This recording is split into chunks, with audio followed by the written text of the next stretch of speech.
Clicking on New Page will bring you to this page where you have the option of adding all of your details for the content of a page. So for this one, into the first field, I'm just going to call it Demo Page.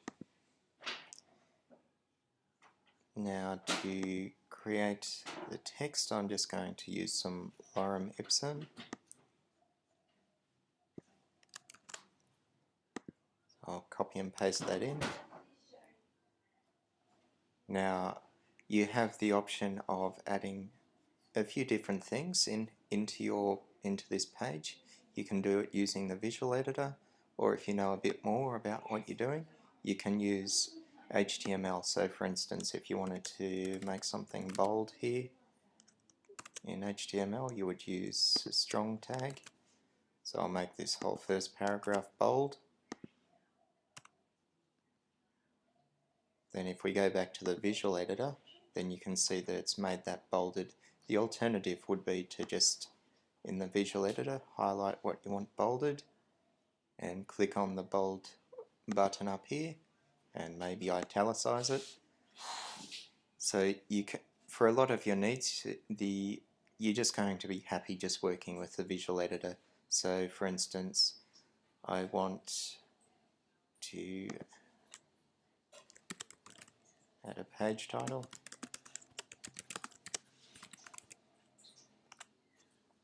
Or heading, I should say.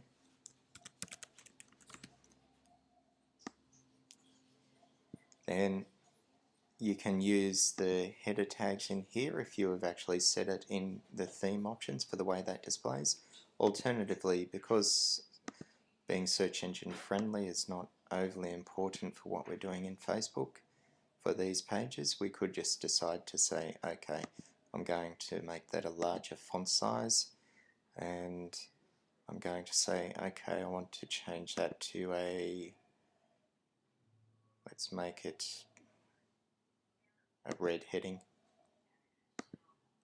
Okay, so you also have the option of inserting media, inserting a contact form that you have previously created under contact forms in the menu, or inserting what's called a shortcode, which you can use to style your content a bit more, and I'll show you in just a minute.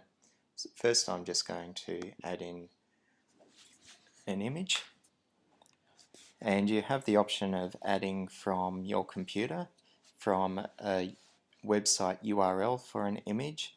You can also use that URL to grab it and save it into your media library. For now, I'm just going to use something that I've previously uploaded into the media library. So you'll see a list of images that I've previously uploaded, and it's actually been broken up into different pages, so you're viewing 10 images at a time. So I'll just use this thumb up image here. You can see a few options for the title tag, the alternate text tag, the caption, if you want to add a caption to it, description, if you want it to link to open up that image in the original image. So for instance, I'm actually going to make this a little bit smaller than the full-size image. I could have it open up the full-size image if I wanted, but I just want it to be an image on the page. I don't want it linking to any other website, so I'm just going to click None. We've also got some images in here for use with the Elastic Gallery slider. Now here you can choose the alignment. I'm going to say I want it right aligned. I'm going to use a medium size, which is 300 by 288 pixels, and just use this image to insert it. So I'm going to publish that now.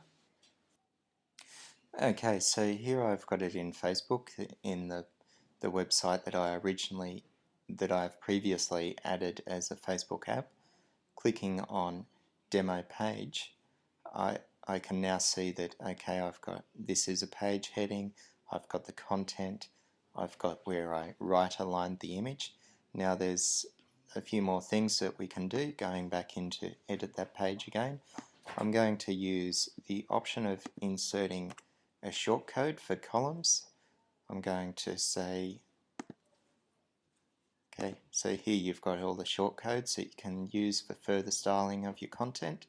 So if you want to break it up into columns, I'm going to make it 4 across the page. So it's going to be a 1/4 insert. Now it's going to be 4 columns across, so I'm just going to copy and paste that. I could just go back and insert shortcode again, but it's just as easy to copy and paste that. And for the last column, what we need to actually do is use this option where it says col-last, so that we know that we don't get it behaving in a funny way where it's overhanging into another row of columns or anything. So now I'm just going to use some of this lorem ipsum to copy and paste into those columns that I've created. So the next column, see, I'm placing it in between each set of brackets, so you've got one that starts it, and where you see this backslash, it means that's ending that column. So actually what I might do is instead I'm going to choose to insert an image into that last column. Okay, so let's insert this image of this house.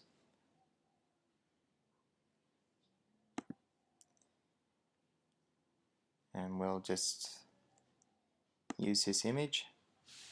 Now it's still going to be 300 by 153 pixels, which is going to be a bit wide considering the fact that we're using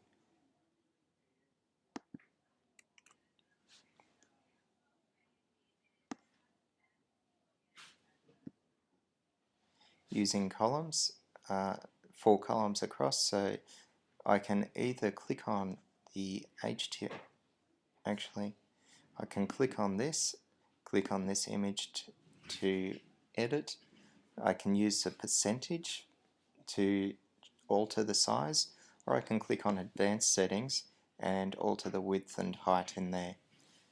For now I'm just going to say, okay, let's make it 60% and we'll center it in that column and update.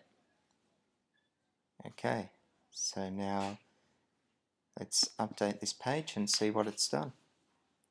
So you can see if we now scroll down to the bottom, we've now got that content broken up into columns. So that's I guess a bit of an overview on how to add your content. There are a number of different options that can be explored. For instance, adding Google Charts, Google Maps, adding a divider line, as well as some of the page settings. You can even have a separate header that you want to use instead of the default one that you've set in theme options. You can choose to show or hide these options for header, menu. You can turn off the slider. So for instance, it might look great on the home page, but for one of the other pages it's not really required. You can decide whether or not you want to show the social icons. For instance, if you were showing the social icons in the header and then you decided not to show the header, then you would want to hide the social icons, because then they'll be superimposed over the top of your content rather than fitting nicely into your header. So the content background can be changed. You can show or hide the footer as well. And also this option to share to access the page. If I click on that people have to share to access the page, I can put in a post title, post description, a picture, a URL to display, and a cancel URL. So if they don't actually share to access the page, you can send them to another page to say, oh well, you didn't share, so you're not getting the content. So so there's some of the options that you can explore, and I will explain in more detail in another video.